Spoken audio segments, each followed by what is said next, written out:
तो भाई लोगों फाइनली जीजे के चैप्टर 252 आ चुका है। इस वीडियो में भर भर के स्पॉयलर्स होने वाले हैं, तो अपने रिस्क पे देखें।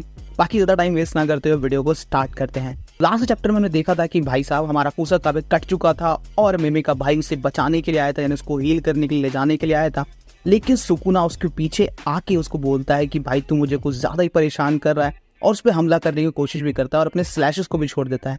लेकिन वहीं पे एंट्री होती है मिगेल की, जो कि उसको बचा लेता है, जिससे कि हमें लास्ट चैप्टर में हिंट दे दिया गया था कि अब जो बैटल होने वाली है वो है मिगेल वर्सेस सुकुना की।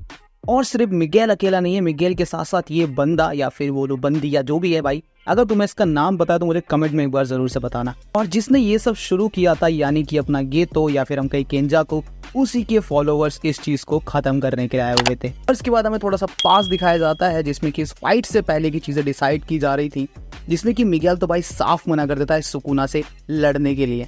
तुम सब लोग सोच रहे होगे कि आखिर यार इस बंदे से इस चीज की रिक्वेस्ट कौन कर रहा है, तो ये है अपना यूता, जो कि भाई इससे रिक्वेस्ट कर रहा होता है। और सिर्फ मिगेल से ही नहीं, वो लारू से भी यहाँ पे रिक्वेस्ट करने आया था। तो लारू तो वहाँ पे रेडी था फाइट के लिए, लेकिन भाई मिगेल जो है लड़ाई करने से साफ मना कर देता है। पता चलता है कि मिगेल आखिर क्यों मना कर रहा है, क्योंकि भाई तुम्हें पता ही है कि मिगेल को बहुत बुरी तरह पेला था गोजो ने जुजुत्सु काइसेन 0 में, और सुकुना भाई उस टाइम पे गोजो से भी ज्यादा स्ट्रांग माना जा रहा था। ऐसे मॉन्स्टर से वो आखिर क्यों ही लड़ना चाहेगा। तो यूता उसे यहाँ पे बताता है कि भाई ये जो मर्जर है ये सिर्फ जापान तक ही नहीं जाएगा, ये पूरे के पूरे वर्ल्ड में फैलेगा। मिगेल यहाँ पे काफी फनी रिप्लाई करता है, वो कहता है कि हाँ भाई वो उस मॉन्स्टर से लड़ लूंगा, लेकिन भाई मैं सुकुना से बैटल बिल्कुल नहीं करूंगा। और यहाँ पे यूता काफी ज्यादा मेहनत करता है उसको मनाने के लिए, लेकिन भाई मिगेल यहाँ पे मानता ही नहीं है सुकुना से लड़ने के लिए। और इसका मेन रीजन तुम सब लोग जानते ही हो यार कि भाई यूता ने खुद ही गेतो को पेला था, तो भाई वो कैसे मान जाए इस बैटल में पार्टिसिपेट करने के लिए। तो भाई फाइनली यहाँ पे लारो यूता से बोलता है कि तुम्हें थोड़ा सा टाइम दो, मैं मिगेल से बात करता हूँ और फिर हम तुमको यहाँ पे डिसाइड करके बताते हैं। तो यहाँ पे मिगेल भी उससे पूछता है कि आखिर तुमने ऐसे अकेले में बात करने के लिए क्यों यूता से बोला। तो वो यहाँ पे रिप्लाई करते बोलता है कि मैं गेटो को सिर्फ किंग बनाना चाहता है, जिससे भाई मिगेल भी ये रिप्लाई करता है कि मैं भी इस सब में सिर्फ गेटो की वजह से ही इन्वॉल्व हुआ था। और लारो भी यहाँ पे कहता है कि ये सब हम सिर्फ गेटो के लिए ही कर रहे थे, क्योंकि हम सब मिलके गेटो को यहाँ पे किंग बनाना चाहते थे। और मिगेल यहाँ पे कहता है कि तुम क्या चाहते हो, उसके लिए हम रिवेंज लें जो शिबुया आर्क में हुआ है उसमें, यानी कि शिबुया में जो हुआ है उसके लिए। और लारो भी यहाँ पे रिप्लाई करते हुए बोलता है नो, क्योंकि लारो सिर्फ यहाँ पे एक चीज चाहता था कि वो सिर्फ इस बैटल में पार्टिसिपेट करे और मौन करे उन लोगों के लिए जो लोग मर चुके हैं। जिससे भाई मिगेल भी एकदम चुप हो जाता है और उसके बाद रिप्लाई करता है कि भाई एक कंडीशन में ही वो बैटल में उतरेगा। मिगेल यहाँ पे कहता है कि वो कंडीशंस ये होंगी कि जब गोजो और यूता सबसे पहले लड़ने जाएंगे, और जब वो दोनों एलिमिनेट हो जाएंगे और सुकुना अपना डोमेन एक्सपेंशन यूज नहीं कर पाएगा, तब वो बैटल में पार्टिसिपेट करेंगे। और मेरे हिसाब से सारे सोर्सर्स ने मिलकर यही प्लान किया, क्योंकि तुम सब लोग जानते हो कि सुकुना अभी तक अपना डोमेन एक्सपेंशन यूज नहीं कर पा रहा है, और साथ में वो अपनी कर्स टेक्निक को भी सही से यूज नहीं कर पा रहा है। और अभी की सिचुएशन तुम जानते हो, लास्ट के चैप्टर अगर तुमने देखे हैं तो तुम्हें पता ही होगा कि भाई सुकुना का हार्ट भी डैमेज है और उसके साथ साथ उसके हाथ भी नहीं है, जिसके लिए भाई ये सही समय है अभी इनका फाइट में उतरने का। भाई इसके नेक्स्ट परिणाम को दिखाया जाता है कि ये दोनों बहुत ज्यादा खुश हो रहे होते सुकुना को इस हालत में देखकर। उनको लगता है कि बहुत ही आसानी से वो सुकुना को यहाँ पे हरा देंगे, लेकिन यार हम सब लोग जानते हैं कि आखिर में क्या होता है। अब सबसे पहले यहाँ पे लूरा हमला करता है उसके ऊपर अपने बड़े हाथ के थ्रू और सुकुना को दीवार में दे मारता है, लेकिन भाई सुकुना उसके हाथ को चीरते हुए बाहर निकलता है, जिसकी वजह से उसके हाथ को भी डैमेज पहुंचता है। और सुकुना उसको संभलने का भी मौका नहीं देता और भाई जाके एक मुक्का पेल देता है उसको। और उसके बाद यहाँ पे मिगेल उस पर हमला करने के लिए आता है, जिसको कि ध्यान में रखते हुए सुकुना बहुत सारे स्लैशेस मिगेल के ऊपर छोड़ देता है भाई, लेकिन सरप्राइजिंगली मिगेल उस सारे के सारे स्लैशेस से बच जाता है। और भाई इनकी बहुत ही तगड़ी हैंड टू हैंड कॉम्बैट भी शुरू होती है, और मानना पड़ेगा इस बंदे को भाई, क्योंकि बहुत ही अच्छी टक्कर ये सुकुना को दे रहा था हैंड टू हैंड कॉम्बैट में। और सुकुना इन सब की कर्स टेक्निक को जस्ट रिमाइंड करके देख रहा था कि आखिर क्या क्या कर रहे हैं, कैसी इनकी कर्स टेक्निक है।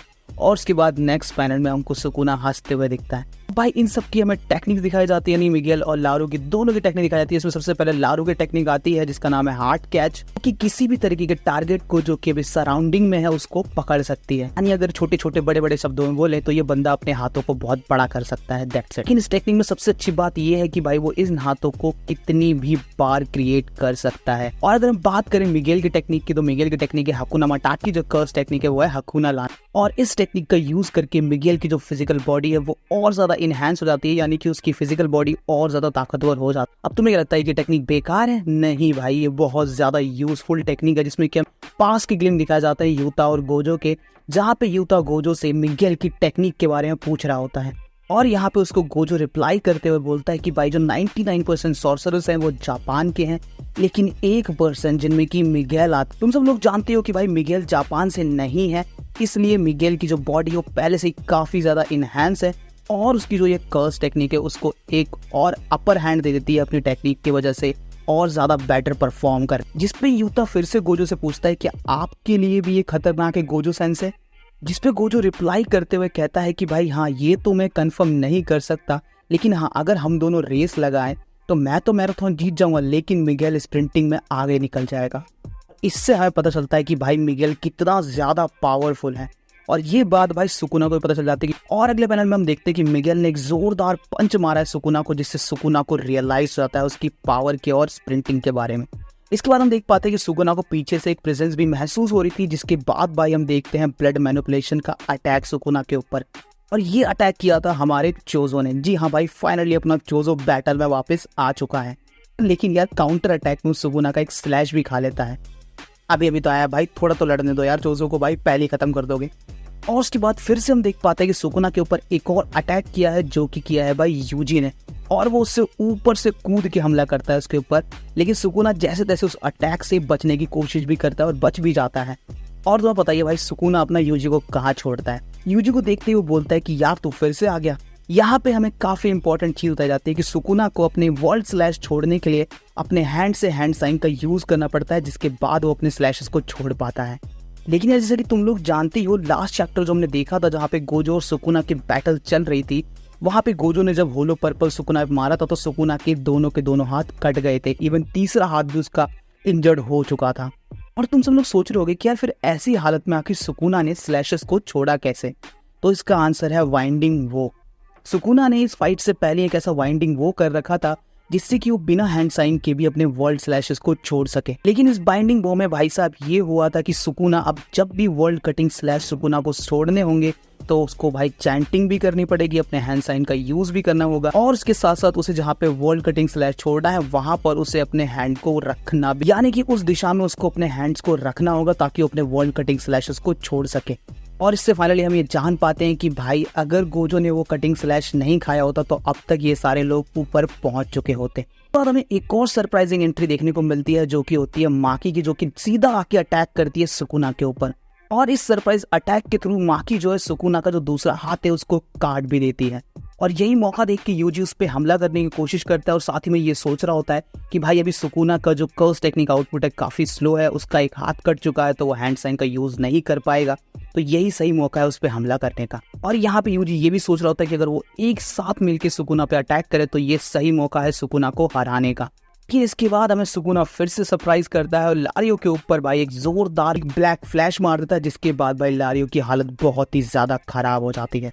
और यहाँ पे उसके बाद नरेटर हमें बताता है कि सुकुना की जो भाई रिवर्स कर्स टेक्निक थी जो कम हो चुकी थी, अब भाई वो वापस से आ चुकी है 2 ब्लैक फ्लैश यूज़ करने के बाद।